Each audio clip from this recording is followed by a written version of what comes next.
Hey everyone, welcome back to FPL Fran. Today's video is going to be my Game Week 23 transfer plans video. We are coming off most of Game Week 22. There's still a Brighton versus Bournemouth game left. Not too many rank threats there, simply because people have gone out of Minte, and people have, to be fair, picked up someone like Tavernier, but I don't think he's an extremely popular pick. Neither are any of the defenders, right? Verbruggen and Senesi are vague threats, but nothing too massive in a game week like this. It's been a good game week for myself, and I have to say, kind of felt like it was needed, especially after 5 red arrows in a row. It's nice to claw some points back. We're at 34,000 in the world. That should most likely be 36, 37,000 tomorrow, especially since I think Enzo Lefay's second bonus point will actually go, because he's actually dropped below 80% pass completion for the bonus metrics there. But it was fortunate, right? Mukiele to Lefay combining. I don't really know necessarily why I played Richards versus Sunderland, other than I thought the DEFCON was very achievable, and there were situations where I could still see myself doing well. I did have Anderson, and that's sort of the regret that I'm talking about. Like, I maybe should have considered playing Anderson ahead of Richards, just to kind of get away from the pitting your defender versus an attacker piece here, especially since I was backing Sunderland to win. And they got a good result. I think Mukiele getting an open play assist is nice. I actually ended up stumbling on 2 transfers that I think I was close to within my team selection video, right? The Bruno move was the one that I said that I was opting for majorly.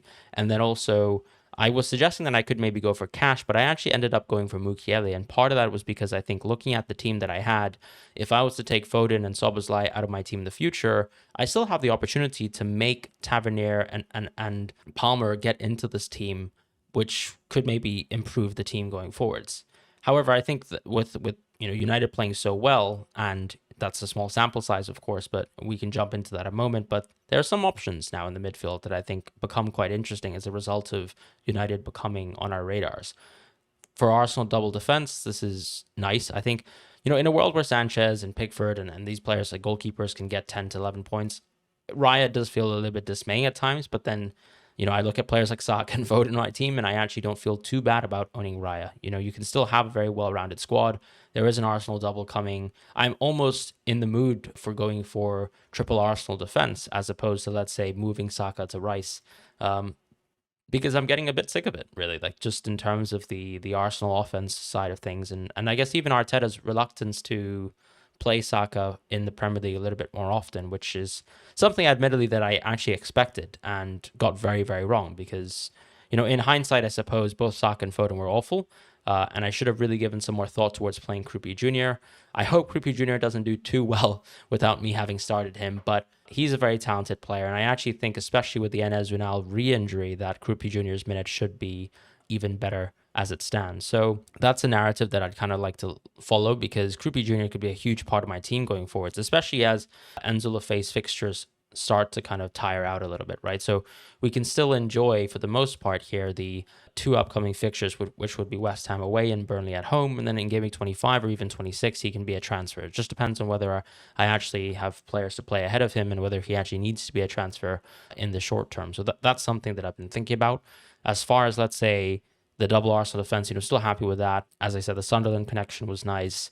Foden's clearly a problem. Saka is, I think, a problem, but probably less of a problem compared to Foden.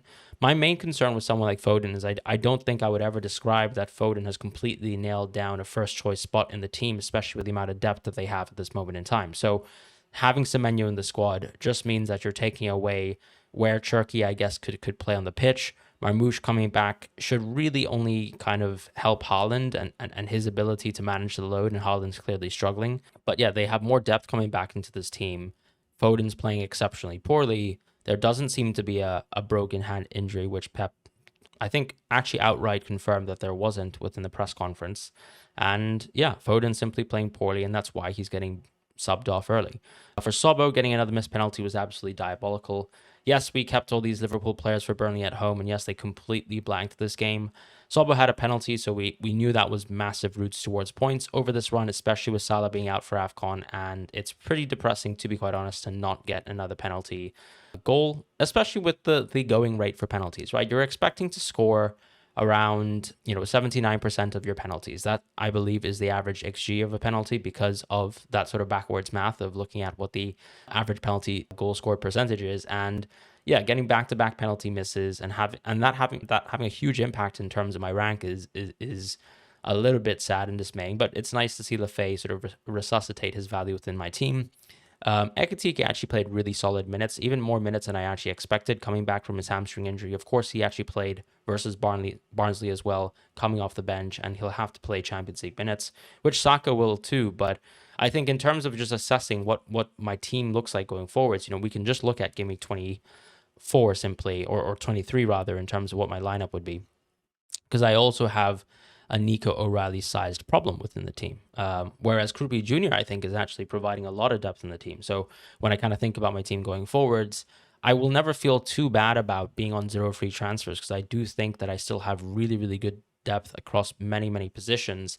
And I'm happy that I brought in Mukiele as well, just a really solid def corner. With Richards, we know Palace are, I think, capitulating, in front of us. And the only pro, I think, to Onu Richards is he still has good fixtures coming up that we can probably still enjoy, right? So, for example, I'm going to make the most out of Richards by having him versus Burnley at home, Wolves at home, and possibly playing him in Nottingham Forest away, since Nottingham Forest aren't a particularly sort of offensive team. It is an away match, so that makes it very tough. But I think Richards at 4.4 is still a good value FPL defender. Now, if we compare it to, let's say, Lacroix, or even, let's say, a Munoz who could be coming back in a few weeks' time, hard to say that that's the case, but that is what it is. So if we kind of look at my team and my team selection for Game Week 23, I really would like to roll here. Part of this is because I think if you kind of just think about Champions League minutes, that should give us a read into O'Reilly. That should give us a read into Foden. But I think with Wolves at home on the cards, yes, Wolves have been really good on defense as of late, but this is still Man City. This is still a home match. And I would still expect for City to be able to actually rack up chances versus this team. So at the kind of expectation of what we have Wolves for the collective this season, not just in the short-term sample size, having City attackers, quote unquote, having players with City minutes will be quite nice for this game week. I just think that Foden is more of a sell for Game Week 24, especially since a lot of people will kind of have a Bruno conundrum this week, and I've gone Bruno a little bit earlier than most. I mean, Tavernier himself will have a reasonably tough game versus Liverpool. It is at home for Tavernier at least, but I think I'm actually still excited to actually own Bruno Fernandes at this moment in time. Pitting him against double Arsenal defense is not ideal, but I'm just going to have to play it as it is, because it's not like, for example, Dubravka is someone that I think I would play over Raya. But, we can revisit that decision later this week. Krupi Jr. also has a remotely tough game, so I think I'm not sure if I would play him over, let's say, 45 minutes of Foden, especially. And I don't really know if Krupi Jr.'s minutes could be much better. I think I can change my expectations once again. I think for the positive, depending on his performance versus Brighton, because something that we saw in the FA Cup was something that we've never seen in the season thus far, which was Krupi Jr. playing the full 90 minutes of a match. Now, that match ended up being 120 minutes, but I think it's a positive sign that he's allowed to play more minutes of football within certain matches. And so maybe we can upgrade our expectations of Krupi Jr. if he plays more minutes, and that will be sort of more routes towards points later down the line, especially as the Bournemouth fixture run becomes much, much better. But for this week, with players like Lefay having West Ham, with Sobo having probably a full match versus Bournemouth, and I would still expect, possible pen share. I think players do miss penalties. Salah has missed penalties for Liverpool. That hasn't stopped him from taking penalties for the club. I don't think the club would be that fickle on Sobo, but I could be wrong. There are other capable penalty takers in the team, but I think it's also about whether you have the confidence to take the next penalty after missing. And we've seen that, for example, with someone like Bruno. We haven't seen the same sort of confidence in terms of Saka holding on to penalties, but once again, with sort of dropping points within the previous match, and I think Arsenal not playing particularly well with Madueke and Martinelli on the pitch, I'm probably kind of excited to still have Saka, right? Copium, of course, but he's probably just on the edge. We saw Palmer actually play 90 minutes, but it's very hard to justify saying that moving into Palmer versus Crystal Palace away makes a lot of sense unless, let's say, Saka plays 90 minutes versus Inter Milan within the Champions League. So, that's something to think about there. With Ekitike, his minutes look perfect, and I still think he actually looks very lively as a player. Him and Wirtz have actually been the two Liverpool players that I still think are very strong assets within the game. That clearly Wirtz is the one getting the points recently, but I think Ekitike has been involved in a lot of chances still. Whereas obviously with someone like Sobo, it's a bit disheartening to just miss that penalty. And he has to get out of my team soon. So we'll talk about that in my transfer plans going forwards. But yeah, I think this is basically The problem points are O'Reilly, they're Foden, Saka with a question mark, and then Sobbo for sure is another problem. And Ekitike, I think, is a luxury transfer out because we know Brentford's fixture run is tough. And then I think the sort of other transfer that's available to me as someone who actually is locked into a price point of what Ekitike is actually just Ollie Watkins, right? And what Ollie Watkins could be very quickly for my team if he's going to get perfect minutes, which so far he's had perfect minutes versus Everton because they kind of had to fight to stay in the game and to kind of claw back, hopefully, their sort of home form as that Villa team, but they weren't able to do that. And Everton were able to keep a clean sheet. Another really impressive away performance from Everton, first one probably in terms of how impressive it was since that 10 versus 11 versus United. But I'm feeling pretty happy about my team. As I said within my team selection video, I mean, I could have gone Virgil Tavernier, and I'm kind of happy that I didn't. I didn't really want to go be back in the Virgil business. I like the idea that I'm backing Sunderland for the next few games, and it's quite interesting, and I still have Burnley at home on the cards. But that's kind of it for now. So let's just, this is probably the team that I'm going to field out. I think if I really think O'Reilly's not going to play, I think Anderson just comes in. Hopefully he can get DEFCON in this match here. He actually just about missed DEFCON in the previous game versus Leeds. But I think this is a decently sized fixture for Fulham versus Brighton. And if I really think that I'm super unconfident about Foden or Saka, instead of actually making a transfer this week, unless maybe it's 100% Foden out, for example, I think maybe Krupi Jr. could just start over some of the players that I have in my team. And that's because I do want to save transfers for Game Week 24.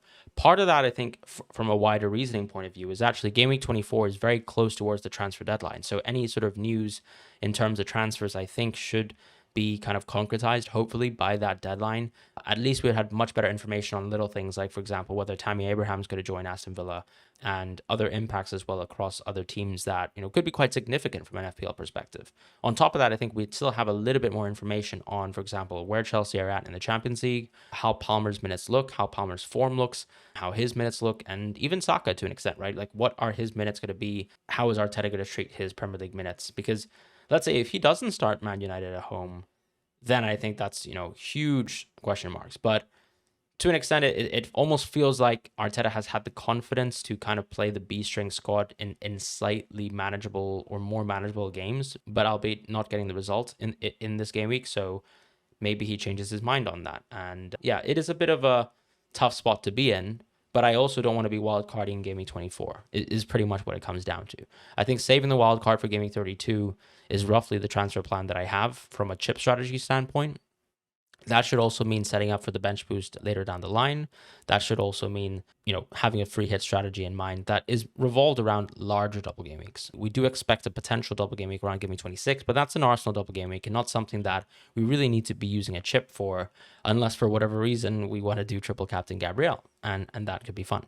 But in terms of recapping this week as well for the fixtures, I just wanted to share some of my notes in terms of the matches. I didn't get to watch all of them, to be honest, so I'm also relying on some of the experiences from managers who've watched some of the other games as well. But, clearly I think we all most likely watched the United game, and I think we're super impressed from that. Is it a small sample size? Yes. But I think, we have seen United beat City before, but I think it's not about the result, but rather actually how convincingly they played. And I think for a long time, we've not seen that sort of level of display, that sort of level of gap between a team playing versus Man City and actually being so concretely dominant, right? Not just in terms of control of the ball, but really just quality of chances and the rates of the chances.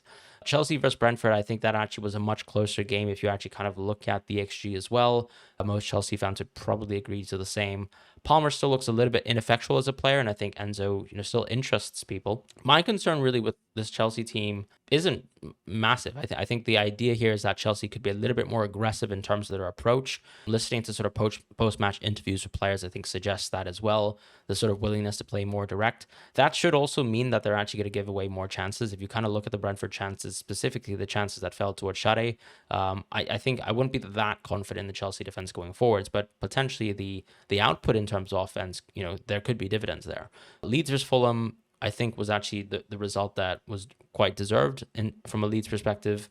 Liverpool versus Burnley was unfortunate in terms of the missed penalty, but still like an unconvincing altogether Liverpool performance. Other than, for example, individual moments, like for example Wirtz and Ekitike trying to make things, I still think the team looks like they're struggling. Like they have reduced the amount of chaos that they've injected into games themselves, but at the same time, they're not really getting amazing results. They're kind of reminding me of a Palace like last season where they were actually managing games really well, But as, for example, the title holders, that's sort of a difference in terms of level of expectations, right? You'd think playing a team like Burnley, you really have to sort of take that advantage and, at least put on 2 goals versus Burnley in terms of goal deficit within that kind of match. And that wasn't able to be done. So unimpressive, I would say. But for someone who owns Ekitike, I'm kind of glad that he's been able to play good minutes of football. And I kind of look forward to being able to call upon him in the future if I need to. Spurs vs West Ham.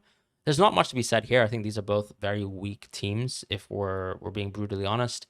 Both teams that I think a lot of us going forwards would like to target. So yeah, that's all that really needs to be said there. I don't think Bowen looks that exceptional. Somerville is quite interesting as of late. Other than that, it's pretty much my thoughts. I mean, Spurs defense is still in a tricky spot where I think their defenders are actually a key part of their goals, but then they also don't get that much DEFCON. So when you compare it to total points across the field, when considering their XGC as well not being particularly good, there's still not too much value in the defenders, despite the short-term fixtures being really good. Sunderland versus Palace, I think this is more a reflection of like Palace, the wheels are coming off. I mean, Glasner is clearly trying to get himself sacked, so that to me is not a positive sign. There are players who are also potentially still outgoing in this window. Like Mateta is apparently linked to Juventus, and I think that's very, very close in terms of that deal being agreed. But for Sunderland, I think this is a very positive home performance. The question mark around Sunderland is always going to be around whether they build enough chances versus their opponents, and I think so. Finally getting a really, really good result in terms of the amount of chances that they put on versus an opponent in open play is really impressive. So just a credit to Sunderland, and kind of glad that I own Lafayette right now. As they seem to be in a pretty good moment, especially after just beating Everton in the FA Cup. For Forest and Arsenal, I think that's more of a reflection of Arsenal offense at times. There's not much else to be said there. Probably Arsenal still need to go full strength if they want to kind of put this league title to bed, and they can, because their opponents are also, for example, unfortunately, unable to put any points this week. So they still kind of come out net ahead versus a Villa and a City. With Wolves versus Newcastle, I think that's just a reflection of Wolves actually being a really solid defense. I mean, this is something we've actually said, even going back to at the start of the season when Wolves couldn't even put a point down on the board.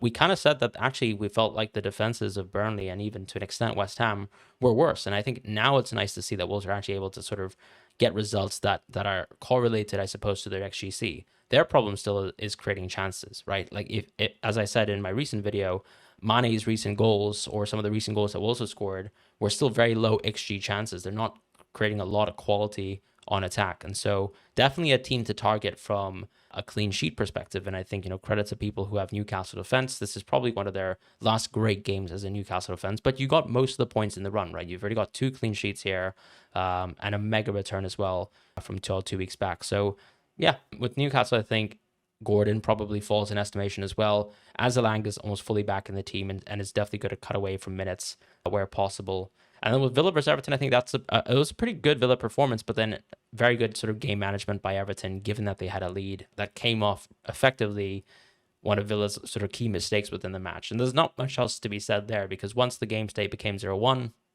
I think Everton tried to manage the game in the best way possible. Rodgers actually got a lot of chances. I think Watkins was a bit subdued and quiet this game, but they're both going to be good picks going forwards. And so I don't feel too bad about the investment into Aston Villa players. The interesting thing from a sort of fixture point of view, in terms of transfer point of view, is part of the reason why I don't really want to or don't really care about making transfers for this impending deadline in Gameweek 23, which is going to be on the 24th of January, is that when you look at the teams that you want to be investing into in the short term, they don't really have great games. So for example, City is actually a team that we want to be sort of selling their players for in the future, but you're not really going to do that, I think, versus Wolves. For, let's say, Bournemouth players who are about to embark on a good run in Game24, this is still Liverpool at the end of the day, who have been a really strong defensive team.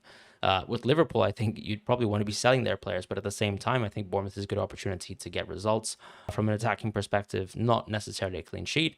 With Brentford, this is actually one of their good fixtures out of a tougher fixture run. So for people who have already moved into Brentford, I think you enjoy this fixture for what it is. It's a really good fixture, right? Collins has a great game here. Thiago, Sade clearly have a great game here, but it's more about fixtures after that. Does it make sense to sort of invest purely for this Brentford match and then actually to bet in the players for the run ahead? It could be worth it. But I think I myself am probably going to just think about revisiting someone like an Igor Thiago, a Nathan Collins later down the line, as opposed to right now. With Chelsea, this is a tougher fixture. So despite Palace sort of being a bit of a mess, you kind of also know that Chelsea need to manage across competition. So there's that element too. But I think it's more information. More information for Palmer would be nice. More information for Palmer also has knock-on impacts on, let's say, how you feel about Enzo as a pick. We also get to see a little bit more how this defense truly looks, right? For example, are Chelsea still going to concede a lot of high-quality chances to their opponents with the change in manager? And does that make their defense a little bit less appealing? Although sometimes what we've seen this season is the more chaotic you are as a team, I think that the more beneficial it is for people who are good at DEFCON. So Chalobah, for example, who's already been quite good at DEFCON for Chelsea, could stand to benefit going forwards. With Newcastle, this is actually a good game. It's just simply a good home game. But they are versus, of course, an Aston Villa team that still, for the most part, have been very, very solid this season. So I'll be interested to see how that game goes, just for the perspective of, once again, Aston Villa is a team you want to be investing into in Game Week 24, but this is not a good Villa game on paper. And for Newcastle, I think there's a couple assets that you want to be selling. So, for example, players like Gordon, but this is still a nice game to kind of have Gordon for. So for a lot of people, it's like, even if you want to sell Gordon, or even if you're thinking about maybe like, I don't know, being ahead of the curve for whatever reason and selling your Newcastle defender, you're not going to do that until Game Week 24. And with Arsenal versus Man United, that kind of stops people from wanting to go into Bruno, although I know a lot of people want to go into Bruno already. But this is a poor game for Arsenal defense too. So that's another sort of element of where transfers will go, right? As people are moving out of Saka, maybe even moving out of Rice, which I think is a little bit more unlikely since his minutes are so much more nailed. The kind of biggest question is, when do you buy back into Arsenal defense? And I think, simply the answer is probably after this United match. And so that's kind of where I'm at. And then with Everton versus Leeds, I think it's kind of a similar thing to the Brentford scenario, where actually this is the one good game for Brentford and Everton for the foreseeable. And then maybe in 4 to 5 game weeks down the line, you actually buy back these Brentford players, these Everton players. But we've seen Everton just come off a very, very tough game on paper versus Villa and come away with a really respectable clean sheet and results. So it depends, right? I mean, sometimes you're not going to get the perfect results in FPL by just purely playing the fixtures. There's going to be a lot of variance in them, but that's kind of how I see the fixtures myself. So with that being said, I'd like to jump into my transfer plans for Game Week 23 from this perspective, with all the information on most of the fixtures outside of, what happens with Krupi, what is his performance like, what are his minutes like. I don't think I'm really going to change my order. I think I'm quite happy with Lefebvre.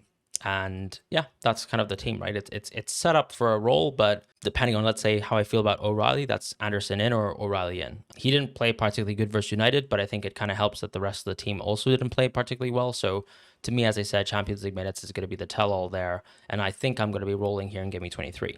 If anyone's interested in looking at this tool, this is the My Team Pick and Rating tool from Fantasy Football Hub. I tend to use this every week to kind of manage my transfer plans, have a look at how I'm sort of balancing my team week to week, and whether there are sort of any gaps, right? That Game Week rating percentage at the top right corner is a good justification or general sort of look at, how well your team performs week to week, and whether you have any sort of clear fixture gaps or game week gaps, I suppose, that you need to kind of address. So yeah, just something to mention. Have a look at the link in the description below if you're interested. And there's a lot of other tools available to Fantasy Football Hub, a lot of pro tools actually, and I believe a free trial right now. So if you want to embark on a 7-day free trial to use all the pro tools available to you, including the OptaStats tool, including the suggested AI transfers, which you can also kind of visualize here, have a look at the link in the description below. So yeah, I'm going to roll here in Game Week 23. Even if I optimize the team, nothing really changes. In Game Week 24, we actually have an amazing set of Sunderland fixtures. So, excited about what the team looks like here. I think I do play Richards over Anderson. That seems pretty obvious to me. O'Reilly is going to be an interesting question mark because I think Tottenham are playing so poorly. But the irony, I suppose, is Tottenham is actually a much better away team than home team, because their home performances are just, I think, maybe the worst in the league by far. Whereas actually they're the second best away team in terms of points on the board. But yeah, this is back to, let's say, a really good Bruno game. And I think this is the biggest question mark for me as a manager, where I think, as I said, there's a couple of problem points in my team. It starts with Sobo. It starts with even players like Saka to an extent. It starts with Foden, right? Foden's minutes to me are more questionable than Saka's. And I think, as you can see, the Fantasy Football Hub X points model has probably actually taken a pretty pessimistic approach to Saka's minutes. I'm not saying that that's wrong, but I think that Foden's are just as bad. And so when I kind of look at, let's say, the Arsenal fixtures, I feel like, generally speaking, I'd probably like to keep Saka more than Foden. So to me, Foden's just going to leave the team. And here pops up these United players. And I think this is the game week to do it in Game Week 24. As soon as we get to Fulham at home, you embark on an amazing United run. And the biggest question mark is actually, is Amad Diallo a very, very serious pick right now, who I think is already fantastic? And my answer is probably going to be yes. Yeah, I mean, Mbumo, I would like to kind of see, unfortunately, what United would look like outside of a big game. Because the biggest thing here is they're playing teams like City, playing teams like Arsenal. The setup is going to be slightly different. But I do think we're going to see less minutes from players like Sesko. So does it become the case that Mbumo's always going to have to get subbed off by someone like Cunha? Or is it possible that maybe Dorgu, for example, gets subbed off for Cunha a bit more often and Mbumo can play some more games? Is he, for example, impacted by some of the travel impacts and sort of the AFCON sort of impacts there as towards his minutes? Because he did look gassed in the game versus City. And it's hard to tell whether his minutes are perfect. In this world, where maybe his minutes are imperfect, I think Amad Diallo's minutes still look really, really good. So there's a little bit of information to hopefully be gained with one more game versus Arsenal. But as I said, it's not a big game, or it's not a non-big game. And so it doesn't kind of tell me about different types of setups that Carrick will probably have for this United team. But I think Mbumo's definitely on the cards as a transfer in. Tavernier is still, for me, a fantastic pick as well. I don't think he's far behind.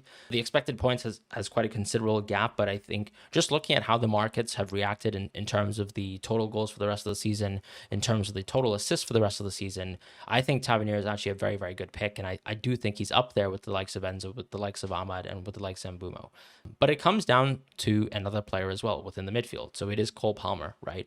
Palmer actually played 95 minutes effectively versus Brentford. But the biggest thing for me is, like, can I even get there? And I think right now I can just about do it. So if I go Foden out and Sobo out, there is a world where I can go Foden and Tavernier. And this is a really good pairing.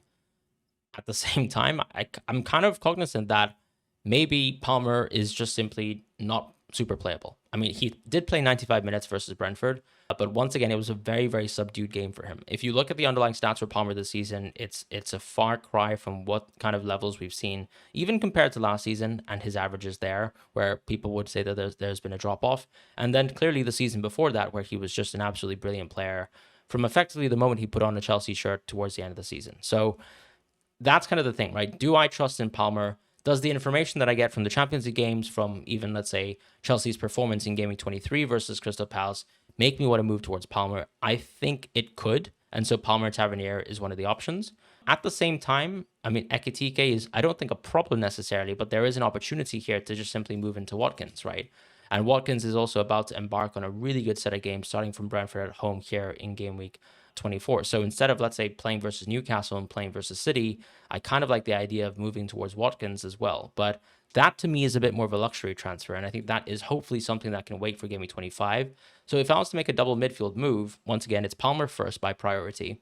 But then if I don't go Palmer, I think I can actually just go for Mbumo and maybe actually just Enzo as well, right?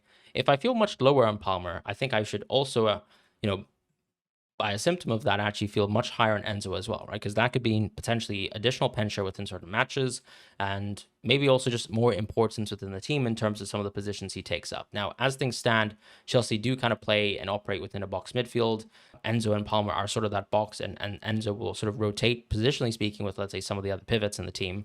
But I quite like Enzo, generally speaking. So that's an option. In a crazy, crazy world, I could also see myself going Amad Diallo, Mbumo, and Bruno, but maybe I'm getting it too far ahead of myself, right? Triple United, I think, will be hugely differential because no one will dare do it, but I will. But Chelsea have better fixtures, in my opinion. And I kind of like Enzo if I don't trust Palmer, and I want to have coverage of that Chelsea offense as well for a player who's actually just had a brilliant season himself. So that is kind of what I'm thinking about.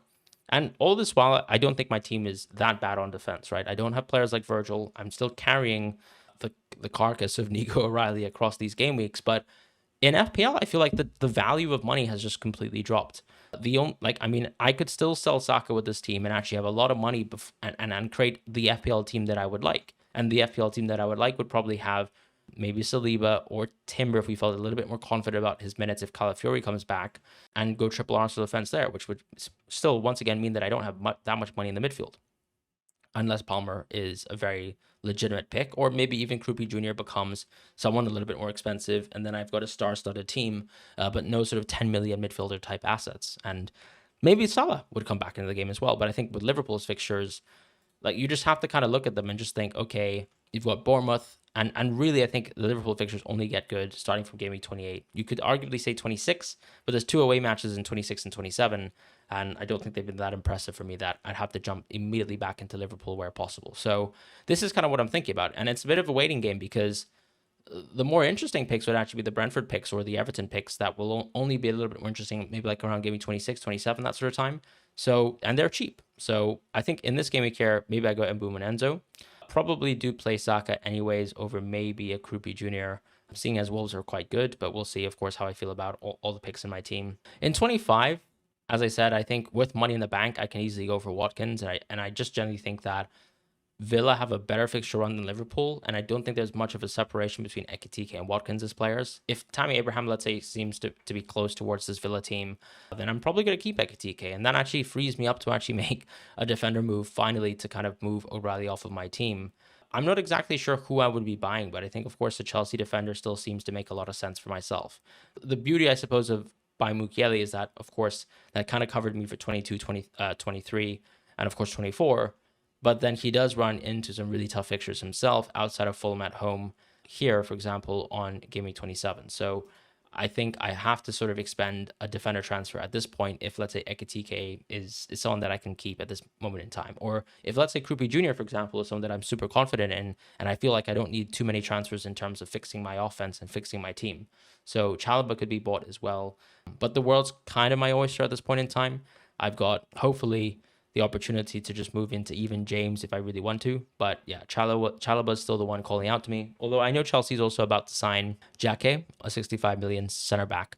And that could have a small impact on Chalobah's minutes. So we'll see how that goes. But yeah, that's kind of where I'm sort of ending up with my transfer plans, because I think it's kind of hard to think about what the route is ahead from a 25 plus perspective. Like, maybe I don't even need to make this defensive transfer because, you know, I'm waiting for Collins. I'm waiting for players like maybe even a Munoz. And for example, on this week, if I look at defense, Collins doesn't have a good fixture. He's got Newcastle away. So I really only want Collins, for example, Gaming 27.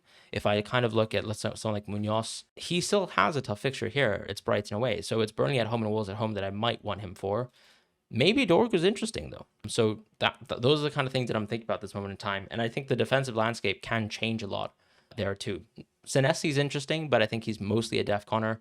The XGC for this Bournemouth team is still very, very poor.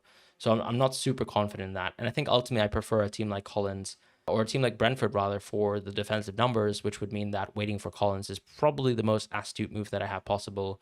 I guess hoping for the best here with Richards is not the worst situation to be in, because this is unfortunately a week where, you know, Lefay and Mukiele and even O'Reilly have some of their worst fixtures. So that's kind of where I'm at with FPL. I think, yes, I'm sort of planning to make transfers almost every week here and there, but I don't think I'm also leaving myself in a position where my team looks very, very bad every single week. The game week ratings are still reasonably high. If I go towards game week 26 as well, the team looks really solid. And this is another week where I would have hopefully maybe 2 free transfers in 26 to kind of address, you know, what I think are the problem points in my team. And as I said, that would be probably picking the defender that I actually want to go for. And who knows, that could even be, let's say, selling Saka in this week and then actually bringing in another Arsenal defender in my team who would actually improve the look of the team. So that's kind of where I'm at in terms of my transfer thoughts. Like I think it's not crazy, for example, if, I don't know, maybe this is finally the game week where I want to go for Palmer, because I've got Leeds at home and Burnley at home back to back.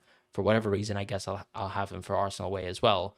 But yeah, that could be the time to go into Palmer, just because maybe he's playing more minutes than Saka. But it's hard to sort of say that that's going to be the case. So, you know, there's an option to do that and then also sort of upgrade into an Arsenal defender. So let's see how things go. In terms of FPL, I'm trying to just prioritize who exactly needs to come out of my team quickly. I think having 4 out of 5 defenders and not O'Reilly is nice. Having Krupi Jr. as a 7th attacker is also very, very nice. Or an 8th attacker, rather.